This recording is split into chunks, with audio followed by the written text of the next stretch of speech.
ಎಲ್ಲರಿಗೂ ನಮಸ್ಕಾರ. ನೀವು ನೋಡ್ತಾ ಇರುವ ಸೂಪರ್ ಕಿಚನ್ ಕನ್ನಡ ಚಾನೆಲ್ಗೆ ಸ್ವಾಗತ. ಇವತ್ತಿನ ವಿಡಿಯೋದಲ್ಲಿ ಹಳ್ಳಿ ಸ್ಟೈಲ್ನಲ್ಲಿ ತೊಗರಿ ಬೇಳೆ ಜೊತೆ ಸೀಗಡಿ ಹಾಗೂ ಮೊಟ್ಟೆಯನ್ನು ಹಾಕಿ ಸಾಂಬಾರನ್ನು ಹೇಗೆ ರುಚಿಯಾಗಿ ಮಾಡ್ಕೊಳ್ಬಹುದು ಅಂತ ನೋಡೋಣ. ಅದಕ್ಕಾಗಿ ನಾನಿಲ್ಲಿ ಅರ್ಧ ಕಪ್ಪನಷ್ಟು ತೊಗರಿ ಬೇಳೆಯನ್ನು ತೆಗೆದುಕೊಂಡಿದ್ದೀನಿ. ಇದನ್ನು ಒಂದು 2 ಬಾರಿ ನೀಟಾಗಿ ತೊಳೆದುಕೊಂಡು 2 ಗ್ಲಾಸ್ನಷ್ಟು ನೀರನ್ನು ಸೇರಿಸ್ಕೊಳ್ಬೇಕು. ಹಾಗೆ ಇದಕ್ಕೆ ಸ್ವಲ್ಪ ಅರಿಶಿನ ಪುಡಿಯನ್ನು ಸೇರಿಸಿ 1 ಚಮಚದಷ್ಟು ಕುಕ್ಕಿಂಗ್ ಆಯಿಲನ್ನು ಸೇರಿಸ್ಕೊಂಡು ಲಿಡ್ಡನ್ನು ಕ್ಲೋಸ್ ಮಾಡಿ ಇದನ್ನು ಸ್ಟವ್ ಮೇಲೆ ಇಟ್ಟು 1-2 ವಿಷಲ್ ಬರೋ ತನಕ ಮಾತ್ರ ಕೂಗಿಸ್ಕೊಳ್ಬೇಕು.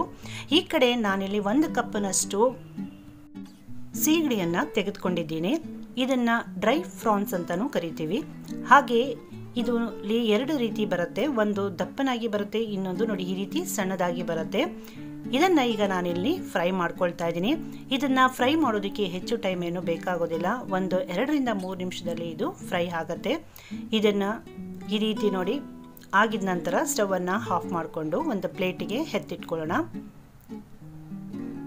ಈಗ ಮತ್ತೊಂದು ಫ್ರೈಯಿಂಗ್ ಪ್ಯಾನನ್ನು ಇಟ್ಕೊಂಡು 1-2 ಚಮಚದಷ್ಟು ಕುಕ್ಕಿಂಗ್ ಆಯಿಲನ್ನು ಸೇರಿಸಿ ಎಣ್ಣೆ ಕಾದ ನಂತರ 1 ಈರುಳ್ಳಿಯನ್ನು ನಾನಿಲ್ಲಿ ಕಟ್ ಮಾಡಿ ಸೇರಿಸ್ಕೊಂಡು ಮೊದಲಿಗೆ ಇದನ್ನು ಫ್ರೈ ಮಾಡ್ಕೊಳ್ತಾ ಇದ್ದೀನಿ.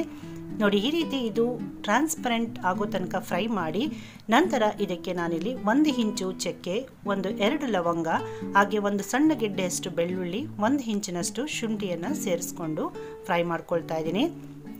ಇದು ಫ್ರೈ ಆಗಿದ ನಂತರ 1 ದಪ್ಪ ಟೊಮೊಟೊ ಹಣ್ಣು ಹಾಗೆ ಸ್ವಲ್ಪ ತೆಂಗಿನ ತುರಿಯನ್ನು ಸೇರಿಸ್ಕೊಂಡು ಫ್ರೈ ಮಾಡ್ಕೊಳ್ಳೋಣ. ಈಗ ಇದಕ್ಕೆ ನಾನಿಲ್ಲಿ 1/4 ಚಮಚದಷ್ಟು ಉಪ್ಪನ್ನು ಸೇರಿಸ್ಕೊಂಡು ಫ್ರೈ ಮಾಡ್ಕೊಳ್ತಿದ್ದೀನಿ. ಉಪ್ಪನ್ನು ಹಾಕೋದ್ರಿಂದ ಟೊಮೊಟೊ ಮತ್ತು ಈರುಳ್ಳಿ ಬೇಗನೆ ಸಾಫ್ಟ್ ಆಗುತ್ತೆ. ಹಾಗೆ ಇದಕ್ಕೆ ಡ್ರೈ ಸ್ಪೈಸಸ್ಗಳಾದಂತಹ 1/4 ಚಮಚದಷ್ಟು ಅಚ್ಕಾರದ ಪುಡಿ, 1/4 ಚಮಚದಷ್ಟು ಧನಿಯಾ ಪುಡಿ, 1/4 ಚಮಚದಷ್ಟು ಅರಿಶಿನ ಪುಡಿ, ಹಾಗೆ ಸ್ವಲ್ಪ ಕೊತ್ತಂಬರಿ ಸೊಪ್ಪನ್ನು ಸೇರಿಸ್ಕೊಂಡು ಫ್ರೈ ಮಾಡ್ಕೊಳ್ಳೋಣ. ನೋಡಿ ಈ ರೀತಿ ಇದು ಫ್ರೈ ಆಗಿದ ನಂತರ ಇದನ್ನು ತಣ್ಣಗಾಗೋದಕ್ಕೆ ಬಿಟ್ಬೇಡ. ಈಗ ಮಸಾಲೆ ಪೂರ್ತಿಯಾಗಿ ತಣ್ಣಗಾಗಿದೆ. ಈಗ ಮಿಕ್ಸಿ ಜಾರ್ಗೆ ಸೇರಿಸಿ ಸ್ವಲ್ಪ ನೀರನ್ನು ಸೇರಿಸ್ಕೊಂಡು ಗ್ರೈಂಡ್ ಮಾಡ್ಕೊಳ್ಳೋಣ. ನೋಡಿ ಈಗ ಇದು ಎಷ್ಟು ನೈಸಾಗಿ ಗ್ರೈಂಡ್ ಆಗಿದೆ. ಈ ಹದದಲ್ಲಿ ಗ್ರೈಂಡ್ ಮಾಡಿ ಎತ್ತಿಟ್ಕೊಳ್ಬೇಕು. ಈ ಕಡೆ ಬೇಳೆ ಹೇಗೆ ಬೆಂದಿದೆ ಅಂತ ನೋಡೋಣ. ನೋಡಿ ಇದು ಕರೆಕ್ಟ್ ಆದಂಥ ಹದದಲ್ಲಿ ಬೆಂದಿದೆ. ತುಂಬ ಮೆತುವಾಗಿ ಬೇಯಿಸ್ಕೊಳ್ಳೋದು ಬೇಡ. ನೋಡಿ ಈ ಹದದಲ್ಲಿ ಬೇಳೆ ಬೆಂದಿದ್ರೆ ಸಾಕಾಗತ್ತೆ.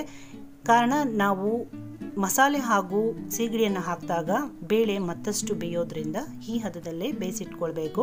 ಈಗ ರುಬ್ಬಿರುವಂತಹ ಮಸಾಲೆಯನ್ನು ಬೇಳೆ ಜೊತೆಗೆ ಸೇರಿಸ್ಕೊಂಡು ಹಾಗೆ ಮಿಕ್ಸಿ ಜಾರಿಗೆ ಅದರಲ್ಲಿರುವಂಥ ಮಸಾಲೆಗೆ ನೀರನ್ನು ಸೇರಿಸಿ ಅದನ್ನು ಕೂಡ ಸಾರಿಗೆ ಸೇರಿಸ್ಕೊಳ್ಳೋಣ. ಈಗ ಸೌಟ್ನಿಂದ ನೀಟಾಗಿ ಮಿಕ್ಸ್ ಮಾಡಿ ಇದನ್ನು ಒಂದು ಕುದಿಯೋದಕ್ಕೆ ಬಿಟ್ಬೇಡ.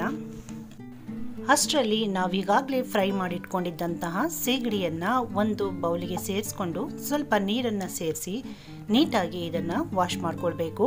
ನಾವು ಸೀಗಡಿಯನ್ನು ಫ್ರೈ ಮಾಡ್ಕೊಳ್ಳೋದಕ್ಕಿಂತ ಮುಂಚೆ ಕೂಡ ನಾವು ಕ್ಲೀನ್ ಮಾಡ್ಕೊಂಡಿದ್ವಿ.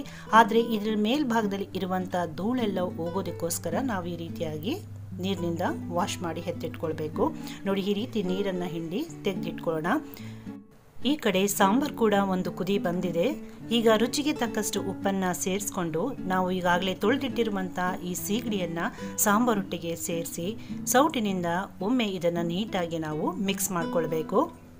ಈ ರೀತಿ ಇದನ್ನು ಮಿಕ್ಸ್ ಮಾಡಿದ ನಂತರ ಮತ್ತೊಮ್ಮೆ ಇದನ್ನು ಒಂದು ಕುದಿ ಬರೋ ತನಕ ಕುದಿಸ್ಕೊಂಡು ನಂತರ ನಾವು ಇದಕ್ಕೆ ಮೊಟ್ಟೆಯನ್ನು ಸೇರಿಸ್ಕೊಳ್ಳೋಣ.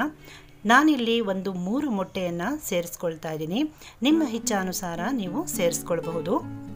ಮೊಟ್ಟೆಯನ್ನು ಹಾಕಿದ ನಂತರ ಕೂಡ ನಾವು ತಕ್ಷಣ ಸೌಟನ್ನು ಹಾಕಕ್ಕೆ ಹೋಗಬಾರ್ದು. ಲಿಡ್ಡನ್ನು ಕ್ಲೋಸ್ ಮಾಡಿ ಇದು ಒಂದು ವಿಷಲ್ ಬರೋ ತನಕ ಮಾತ್ರ ಕುಕ್ ಮಾಡ್ಕೊಳ್ಬೇಕು. 1ಕ್ಕಿಂತ ಹೆಚ್ಚು ಬೇಡ. ನೋಡಿ ಈಗ ಸಾಂಬಾರ್ ರೆಡಿಯಾಗಿದೆ. ಹಾಗೆ ಒಳ್ಳೆ ಪರಿಮಳ ಕೂಡ ಬರ್ತಾ ಇದೆ. ತುಂಬ ಆರೋಗ್ಯಕರವಾಗಿರುವಂಥ ಈ ಸಾಂಬಾರನ್ನು ಹೆಚ್ಚಾಗಿ ಬಾಣಂತಿಯರಿಗೆ ಕೊಡ್ತಾರೆ. ಹಾಗೆ ಶೀತ, ಕೆಮ್ಮು, ನೆಗಡಿ ಇದ್ದಾಗ ಇದನ್ನು ಊಟ ಮಾಡೋದ್ರಿಂದ ಬೇಗನೆ ರಿಲೀಫ್ ಕೂಡ ಸಿಗುತ್ತೆ. ಇದು ಚಪಾತಿಗಿಂತಲೂ ಮುದ್ದೆ ಮತ್ತು ಅನ್ನದ ಜೊತೆ ತುಂಬಾ ರುಚಿಯಾಗಿರುತ್ತೆ. ಹಾಗಾದರೆ ಈ ರೆಸಿಪಿ ನಿಮಗೆಲ್ಲ ಇಷ್ಟ ಆಗಿದೆ ಅಂತ ನಾ ಭಾವಿಸ್ತೀನಿ. ಇಷ್ಟ ಆಗಿದ್ರೆ ಒಂದು ಲೈಕ್ ಮಾಡಿ, ಶೇರ್ ಮಾಡಿ, ಕಮೆಂಟ್ ಮಾಡಿ, ಹಾಗೆ ಚಾನಲನ್ನು ಸಬ್ಸ್ಕ್ರೈಬ್ ಮಾಡ್ಕೊಳ್ಳಿ ಅಂತ ಹೇಳ್ತಾ ಮತ್ತೊಂದು ರೆಸಿಪಿಯೊಂದಿಗೆ ಭೇಟಿ ಆಗ್ತೀನಿ. ಅಲ್ಲಿ ತನಕ ಥ್ಯಾಂಕ್ ಯು.